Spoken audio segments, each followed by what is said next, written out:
Alors rebonjour, nous sommes donc sur le plateau des conférences de Végétalis, donc sur cette matinée qui est consacrée au changement climatique.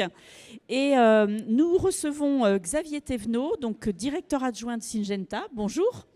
Bonjour. Et donc nous allons parler de création variétale, donc justement quelles solutions sont disponibles pour les agriculteurs et comment on prend en compte cette problématique. Parce qu'évidemment, on attend beaucoup de la génétique pour apporter des solutions face au changement génétique. Vous, les semenciers, vous devez quand même avoir une certaine pression sur vos épaules. Le caractère auquel on pense évidemment en premier, c'est la tolérance au stress hydrique.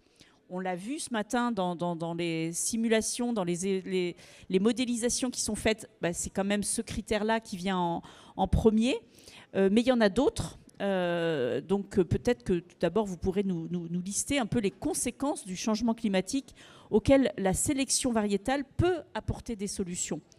Parce que, comme vous me disiez, il n'y a pas que cette question du stress hydrique. Non, tout à fait. Donc, merci de m'accueillir ici à Végétalis. Donc, l'objectif, c'est effectivement de regarder comment Syngenta, qui est un semencier mondial, s'adapte finalement à ce changement climatique et prend en compte ce nouveau normal pour proposer des variétés aux agriculteurs qui restent performantes dans ce nouveau contexte. Je dis nouveau normal parce qu'il y a en ce moment le congrès du maïs à Pau et il y avait François Gémen qui intervenait sur... donc François Gémen, c'est un des auteurs du rapport du GIEC qui intervenait sur ce sujet-là et qui disait on parlait de transition, on parlait de changement, etc. En pensant qu'en agissant, on allait revenir à la normale d'avant. Mais en fait, non. Il n'y a pas de retour possible en arrière à la normale d'avant.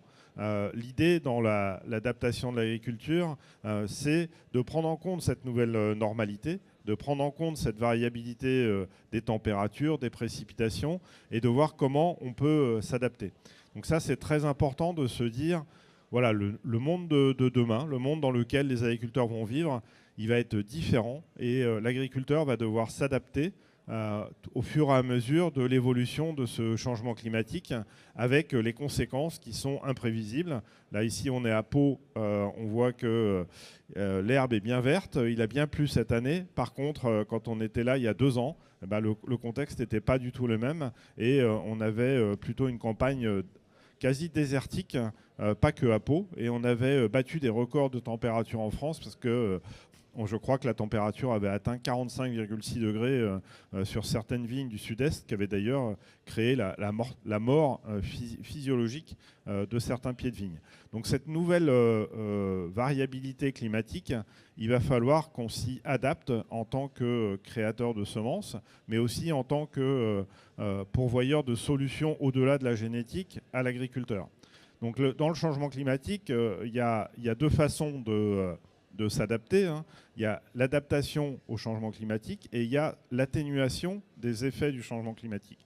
Donc il faut toujours penser que quand on pilote une exploitation agricole, on peut agir sur les 2 aspects, l'adaptation et l'atténuation des effets climatiques. Donc l'adaptation, Nicole en a parlé en introduction, bien sûr on pense tout de suite à la sécheresse, au manque d'eau, et donc effectivement dans les axes de recherche de la création variétale, et j'y reviendrai en termes d'outils pratico-pratiques, mais on va s'intéresser à comment on arrive à rendre les variétés moins sensibles au stress hydrique, c'est-à-dire au manque d'eau, en particulier dans des périodes critiques de construction des composantes du rendement. Et donc ça, c'est un premier axe, travailler sur la résistance au stress hydrique. Le deuxième axe, c'est travailler sur la résistance au stress thermique. Parce qu'on peut avoir des stress hydriques, couplés ou non avec des stress thermiques, et donc des températures extrêmes, ou au contraire des températures insuffisantes. Donc, deuxième axe de recherche, comment on fait en sorte que les variétés, elles s'adaptent, elles aient la capacité de subsister avec des températures très très élevées, ou alors de continuer à pousser malgré des séquences climatiques beaucoup plus faibles. Le troisième axe de travail, et c'est un axe absolument très important, c'est l'adaptation à la résistance aux maladies et aux ravageurs. Je ne sais pas si ça a été abordé dans la matinée, mais... Non, ça n'a pas été tellement abordé, donc cette question de l'augmentation du risque ravageur et maladie, oui. On voit dans l'Union européenne environ une dizaine de nouveaux parasites, ravageurs ou maladies, arriver chaque année sur le territoire européen. Ces nouveaux parasites et ces nouvelles maladies, elles viennent challenger, elles viennent remettre en question finalement la sélection qu'on a pu faire par rapport à des parasites ou par rapport à des maladies existantes. Donc là aussi, le sélectionneur, il doit anticiper finalement l'arrivée de ces parasites ou de ces maladies et adapter autant que faire se peut le processus de sélection pour améliorer soit la résistance, idéalement la résistance, c'est-à-dire le parasite va venir attaquer la plante et la plante va continuer de pousser normalement, soit la résilience, c'est-à-dire que le parasite va attaquer la plante, il va créer des dégâts, mais par certains aspects, on va arriver à aider à la plante à surmonter ces attaques de ravageurs et de parasites. Donc ça, c'est aussi très important dans l'axe de sélection pour l'adaptation. Et enfin, le dernier, qui est fondamental, on est dans une dynamique. Donc la plante, on doit la semer à une certaine date et la récolter à une autre date. C'est le cycle cultural. Donc c'est ce qu'on peut appeler des stratégies d'évitement, c'est-à-dire semer plus tôt, éventuellement, pour éviter les pics de chaleur, ou au contraire, semer plus tard pour bénéficier de séquences climatiques favorables. Donc cette stratégie d'adaptation, ça veut dire que les variétés, par leur groupe de précocité ou par leur capacité à s'implanter rapidement, on va travailler sur ce cycle végétatif et comment on adapte au mieux le cycle végétatif à la nouvelle normalité climatique. Donc ça, c'est un enjeu très important. Comment on arrive à adapter l'offre génétique à cet impact du changement climatique. D'accord, donc vous avez quand même pas mal de leviers. Alors si on reprend effectivement le premier dont on parlait, donc le stress hydrique, alors on comprend bien qu'une plante, face au risque d'évaporation, elle referme ses stomates, donc elle se protège, mais si elle referme ses stomates, ça veut dire aussi qu'en même temps, elle va moins moins faire fonctionner la photosynthèse, donc en conséquence, moins produire. Enfin, si je schématise, j'ai fait quelques études d'agronomie, on en est là.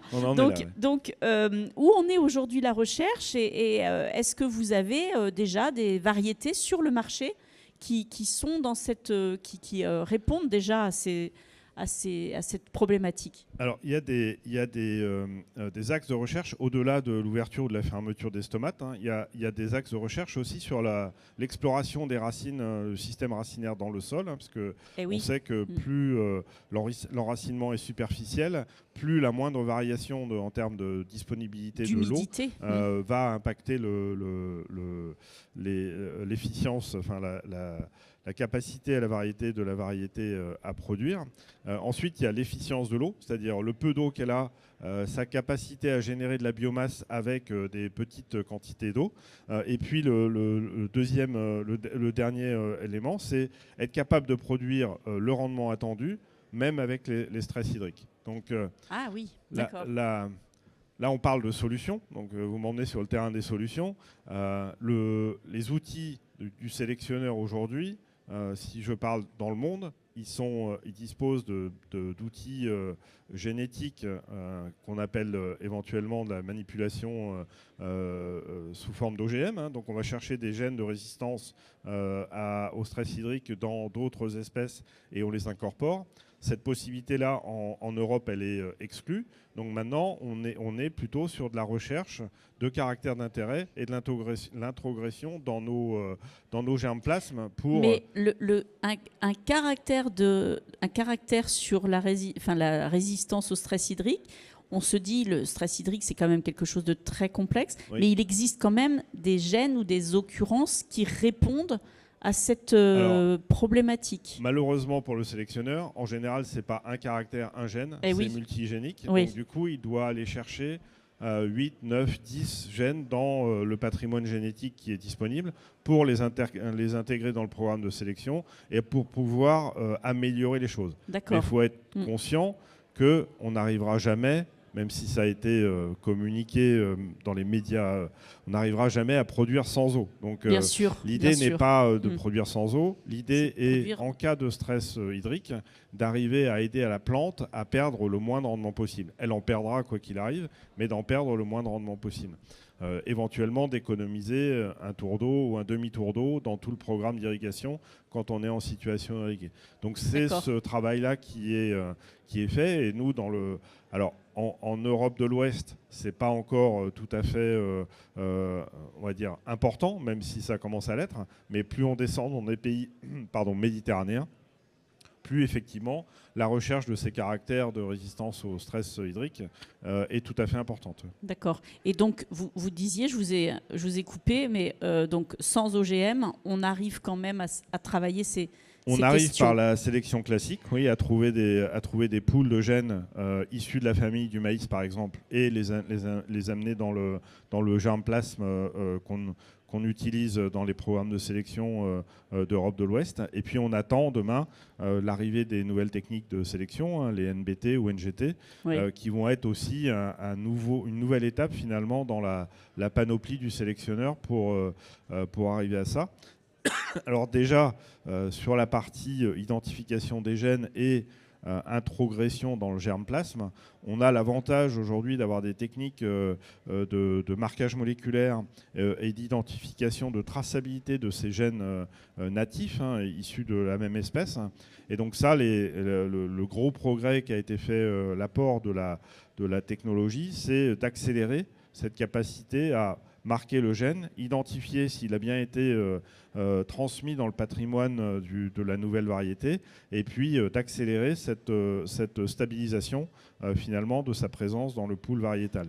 Donc on a la chance chez Syngenta d'avoir inauguré il n'y a pas longtemps une serre à côté de Toulouse de 4000 m², qui n'est pas que dédiée au maïs, mais qui est dédiée aux grandes cultures. Et son travail de tous les jours, c'est de faire ces analyses de marquage moléculaire, de traçabilité des gènes dans la plante, pour s'assurer que le sélectionneur, dans les choix qu'il a fait les bons choix et que ces choix se confirment dans le patrimoine de la plante. C'était, petite anecdote, c'était intéressant parce que quand on a eu le Covid, en fait, les analyses PCR, tout ça, c'est à peu près la même technologie qui est utilisée depuis très longtemps dans le monde agricole, dans le monde végétal. Et c'est un formidable accélérateur de la sélection. Donc il y a pas mal de vidéos sur YouTube ou sur Internet, vous verrez ça. Maintenant, c'est pratiquement entièrement robotisé et ça a accéléré considérablement le travail du sélectionneur. On estime que ça accélère par un facteur 4 le processus de sélection d'une variété. Donc ça nécessite des chercheurs. Donc dans le monde, on en a à peu près 5000 et en France, on en a 300 qui sont entièrement dédiés à la sélection variétale. Donc c'est ces chercheurs-là qui aujourd'hui créent les variétés qu'on aura dans 10 ans ou dans 12 ans, parce que c'est à peu près le temps de création d'une variété. Et c'est maintenant qu'ils doivent prendre des décisions sur les programmes de sélection qui seront dans les fermes des agriculteurs du Béarn et des Landes et de toute la France dans 10 ans. Et alors, vous parlez de 10-12 ans. Est-ce que le temps s'est raccourci ou pas tant que ça? J'ai pas l'impression que ça se soit tant raccourci que ça. Alors, il s'est raccourci un petit peu, je disais x4 à peu près par rapport au marquage moléculaire et à cette capacité de mieux tracer les gènes. Mais on reste, on va peut-être gagner sur tout un programme de sélection. On va peut-être gagner une année ou deux. La prochaine étape, c'est vraiment avec les NGT, où là, on espère gagner, diviser par 2 à peu près le temps de recherche. Donc passer de 10-12 ans à 5-6 ans pour lancer des nouvelles variétés. Ah oui, le pas serait aussi important que ça. Serait vraiment très important. Et c'est pour ça que les sélectionneurs et les chercheurs ont hâte que cette technologie leur soit mise à accessible, disposition. Parce que ça va être un accélérateur très, très puissant. Et comme on le voit, le changement climatique, il s'accélère. Donc on a aussi besoin, nous, d'accélérer le processus de sélection pour mettre ces variétés à disposition des agriculteurs. Alors, vous en parliez tout à l'heure, il y a les ravageurs, ce qui est effectivement un sujet complexe parce que quand ils arrivent, on les voit peut-être un peu venir, mais souvent, ça explose assez rapidement. Donc les agriculteurs font face aussi à des nouveaux problèmes de désherbage. Ça, c'est aussi une autre problématique. Est-ce qu'il y a des liens avec le changement climatique ? Et puis, voilà, comment la sélection peut y répondre. Alors, les ravageurs, oui, il y a un lien direct. On voit des nouveaux ravageurs. D'ailleurs, on voit aussi des nouveaux insectes. On parle souvent du moustique tigre qui n'existait pas chez nous. Il n'y a pas que les plantes qui sont concernées. Non, il n'y a pas que les plantes. Il y a les humains aussi. La processionnaire du pain aussi, quand j'étais jeune. Il y a longtemps, la processionnaire du pain, je la voyais dans les Landes quand je venais en vacances l'été. Maintenant, je la trouve partout en Europe. Elle a vraiment progressé. Donc, cette augmentation du nombre de ravageurs et de leur intensité aussi, parce que on sait bien qu'un hiver avec des gels forts, ça va diminuer les populations de ravageurs du sol et ça de tue ravageurs. La vermine, comme on dit. Ça tue la vermine. Et aujourd'hui, ça fait quand même quelques années qu'on n'a pas eu ce type de climat, de météo chez nous. Donc du coup, les ravageurs, non seulement ils augmentent en population, mais ils augmentent aussi en nombre et en différents... en dégâts, quoi. Voilà. Par exemple, alors c'est un exemple qui n'est pas dans les grandes cultures, mais en vigne, on parlait de Démis. Maintenant, on commence à parler de Cryptoblabès qui commence à remplacer le Démis. Et donc voilà, on voit que petit à petit, le parasitisme évolue, que ce soit en insectes, que ce soit en maladies aussi, avec des nouvelles races de rouille ou des nouveaux types de rouille qu'on n'avait pas forcément avant, donc qui viennent du fait du changement climatique. Donc ça c'est vraiment un axe très important dans le programme de sélection. Et j'ai oublié de dire quelque chose aussi tout à l'heure, mais c'est une spécificité qu'on a chez nous, donc je le dis. Parce que quand on parle de semences, on parle production de semences. Et quand on parle production de semences, on parle pollinisation. Et donc le pollen, par exemple, de maïs est très très sensible au choc thermique. Et donc chez Syngenta, on s'est doté d'un laboratoire de pollen. Donc son métier, son objectif, c'est de comprendre comment se passe la pollinisation des plantes au moment de la production de semences, quels sont les facteurs aggravants ou handicapant la bonne pollinisation des cultures. Et donc dans ce laboratoire, on travaille sur des solutions pour accompagner les producteurs de semences à avoir moins de stress abiotique, moins de stress thermique ou de stress de sensibilité au stress lors de la production de semences. Et pour ça, on peut faire appel à des produits de biostimulation qui vont aider la plante, aider les lignées dans la production de semences. Et ça, vous avez travaillé dessus et donc, vous avez démontré l'efficacité. On a démontré l'efficacité dans certaines conditions. Donc, les biostimulants apportent un intérêt dans la meilleure résistance de la plante au stress thermique et dans la meilleure survie du pollen, finalement, quand il y a ces chocs thermiques qui se situent à peu près de tête à 36 degrés, je crois, pour le maïs. Donc, ce n'est pas des températures qui sont anormales maintenant, parce qu'on les constate de plus en plus. Et donc, comment on aide, là aussi, ce n'est pas une solution miracle, mais comment on aide le pollen à mieux résister à ces chocs thermiques. Donc ça aussi, c'est une façon de s'adapter. C'est des biostimulants de quel type, on va dire ? Alors, ça peut être des acides aminés, en général, pour cette fonctionnalité-là. Mais dans les biostimulants, on dit souvent... c'est pas la composition qui est très importante, parce qu'il y en a plein, il y a des algues, il y a des plantes, il y a des acides aminés. C'est plutôt l'effet que ça a produit. Bah oui. Et donc, on travaille dans nos essais avec nos experts, d'abord à comprendre le mécanisme de fonctionnement des biostimulants, et après à le vérifier en pratique au champ. Parce qu'une fois qu'on a compris le mécanique, il faut comprendre quelle est la bonne période d'application, quelle est la bonne période où le pollen est éventuellement le plus réceptif à cet apport des biostimulants. Mais dans l'adaptation au changement climatique, cette combinaison de solutions finalement entre génétique, biostimulation, et on pourra, si vous allez sur le stand aussi, parler de connaissance du sol, parce que pour un agriculteur, bien connaître son sol, sa capacité à retenir l'eau, sa richesse en nutriments.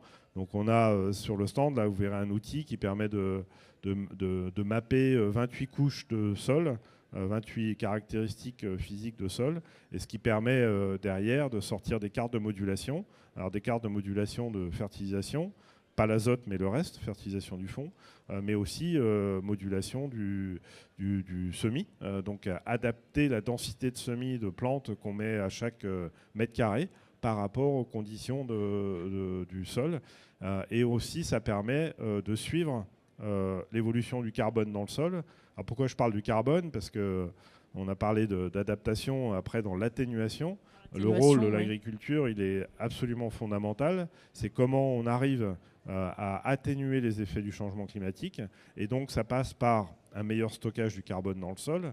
Et ce stockage du carbone dans le sol, des outils comme celui qui est présenté sur le stand, Interascan, ça permet de définir l'état actuel et de définir un programme finalement d'amélioration de la structure du sol et de sa contenance en matière organique et en carbone, dans les différents types de carbone, pour pouvoir mesurer ça et faire un plan de progrès là-dessus. Donc c'est très important dans l'atténuation des effets de s'occuper à la fois de la connaissance du sol et de l'enrichissement en matière organique. En sachant que l'atténuation, c'est aussi pour... il faut que l'agriculteur s'y retrouve d'une certaine façon. Donc stocker le carbone, ça peut avoir du sens aussi dans ce sens, dans cette voie-là, parce que de toute façon, stocker du carbone, si c'est pour stocker du carbone, ça va pas suffire. C'est une bonne chose pour la plante et pour l'exploitation, c'est une bonne chose. Oui. Il y a quelques dispositifs qui émergent sur le financement, la rémunération que peut avoir l'agriculteur sur ce stockage du carbone, mais ils sont encore balbutiants et ça reste encore quelque chose à faire. Et François Gémen ce matin l'appelait de ses voeux. C'est-à-dire qu'on arrive à rémunérer de façon, on va dire, facile, pas trop bureaucratique, les efforts que font les agriculteurs pour soit améliorer le stockage de carbone dans le sol, soit au moins maintenir le niveau actuel. C'est pour mémoire, notre alimentation, c'est à peu près 30% des gaz à effet de serre dans le monde. Donc si on arrive déjà à baisser un peu l'impact sur les gaz à effet de serre de notre système alimentaire, on aura réglé un grand problème de l'élévation des températures. La deuxième technique aussi d'adaptation, et c'est très important, c'est l'adaptation des cultures. Alors je dirais dans le temps et dans l'espace, parce que en fait, on a la chance avec des plantes comme le maïs ou comme le tournesol d'avoir des potentialités d'adaptation absolument incroyables. On a une diversité génétique qui est remarquable. Du maïs, il s'en cultive du nord de la Russie jusqu'au sud de l'Afrique. Et donc, on a la chance d'avoir cette diversité génétique qui va nous permettre, nous, sélectionneurs semenciers, de continuer à proposer au marché des variétés adaptées au nouveau contexte climatique. Donc, cette diversité génétique, c'est une richesse pour pouvoir proposer des variétés adaptées au nouveau contexte climatique. Mais on peut aussi raisonner dans la rotation, c'est-à-dire dans le temps, sur la même parcelle, comment on arrive avec des changements dans la rotation pour diminuer les gaz à effet de serre, pour par exemple améliorer la capture de l'azote dans le sol. On a aussi un certain nombre de biostimulants qui peuvent aider à améliorer cette capture de l'azote dans le sol. Et tout cet azote capté dans le sol, c'est des engrais d'origine chimique qu'on mettra en moins. Et donc, ça contribuera aussi à l'atténuation des effets du changement climatique. Autre chose moins connue, c'est l'intérêt des variétés à implantation très rapide, qui vont couvrir le sol très rapidement et qui vont permettre éventuellement de mobiliser moins d'herbicides. Donc ça, on l'a démontré par exemple sur les orges hybrides, où la couverture du sol étant beaucoup plus rapide, le développement des graminées adventices type vulpin régras sont beaucoup moins importantes. Elles sont étouffées en fait. Elles sont étouffées et donc du coup on arrive à moins mobiliser les intrants chimiques, les herbicides, pour les contrôler. Donc là aussi, ça a double bénéfice. On a une culture qui se porte bien et on mobilise moins d'intrants chimiques. Éventuellement, on fait moins de travail du sol. Donc tout ça contribue à mobiliser moins de l'intensité de produits qui impactent les gaz à effet de serre. Ok, donc effectivement, vous avez un champ très large avec différents leviers, on va dire. Comment vous êtes organisé au niveau français et européen pour à la fois, notamment la recherche ? Alors la recherche, c'est des centres d'expertise répartis dans le monde. Donc en France, on a la chance d'avoir le centre de Toulouse dont je parlais, qui est centre d'expertise pour le tournesol. On a la chance aussi au niveau mondial. On a aussi la chance d'avoir un centre d'expertise pour la partie blé hybride et orge hybride, qui est à côté de Chartres. Donc on vient de lancer une gamme d'orge hybride résistante à la jaunisse nanisante. On a aussi la première variété de blé hybride inscriptible. Donc le programme blé hybride va trouver tout son essor. Donc ça, ce sont des programmes, on va dire, plutôt européens. Après, la recherche maïs est plutôt aux États-Unis et dans d'autres pays européens. Mais en France, on continue à travailler notre portefeuille maïs avec un portefeuille qui, vous en verrez quelques exemples sur le stand, qui se renforce et qui va nous permettre de revenir à une part de marché qui est celle qu'on mérite sur cette culture. Ce qui est important aussi de dire, c'est qu'on n'est pas tout seul. On a la chance en France d'avoir un tissu de recherche absolument extraordinaire et on a bénéficié de plans d'investissement de recherche financés en partie par l'État français. C'était les programmes Amazing, Breedwheat et Sunrise, oui, tout à fait. qui ont occupé la partie des années 2010 à 2020. Donc on peut se dire que c'était il y a très très longtemps, mais en fait ça a permis d'accélérer la connaissance de caractères fondamentaux pré-compétitifs, donc on avait le droit de le faire entre nous, et les fruits de ces travaux sont accessibles assez largement, et ça nourrit nos sélectionneurs aussi dans la meilleure connaissance de comment on peut adapter la génétique finalement aux effets du changement climatique et à d'autres demandes sociétales. Mais en tout cas, c'est intéressant en France. Pourquoi on a 300 chercheurs en France sur 5000 ? C'est beaucoup. Mais parce qu'on a ce tissu académique de recherche fondamentale qui est vraiment ce sur quoi on peut s'appuyer. Donc pour les jeunes qui sont dans la salle, restez en France. Il y a de quoi rechercher en génétique pour créer les variétés adaptées au monde de demain. Et oui, en fait, on sait qu'en France, l'État soutient la recherche, notamment par les crédits impôts recherche, qui sont dans le secteur semencier très importants. Alors, dans le secteur semencier est un des secteurs qui investit beaucoup dans la recherche par rapport à son chiffre d'affaires. Oui, c'est un peu plus de 10%, donc c'est ce qui est colossal par rapport à beaucoup d'autres secteurs. Exactement. Et effectivement, en France, on a la chance d'avoir ce crédit impôt recherche.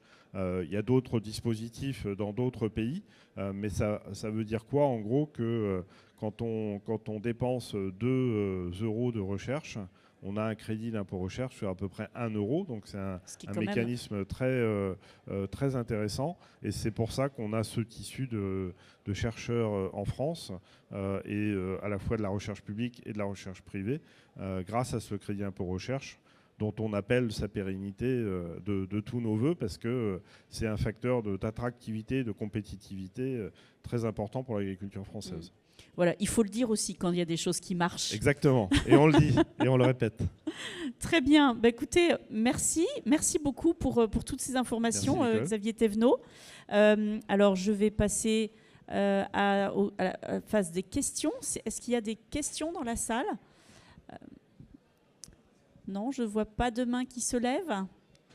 Eh bien, dans ce cas-là, on va conclure. Merci beaucoup. Et merci, puis, Nicole. Comme vous disiez, il y a la possibilité de venir sur votre stand pour... Qui est juste au bout, là, derrière la Régisson. Juste au bout, et donc pour aller plus loin, et puis pour que vous fassiez des démonstrations sur des outils, des présentations. Voilà.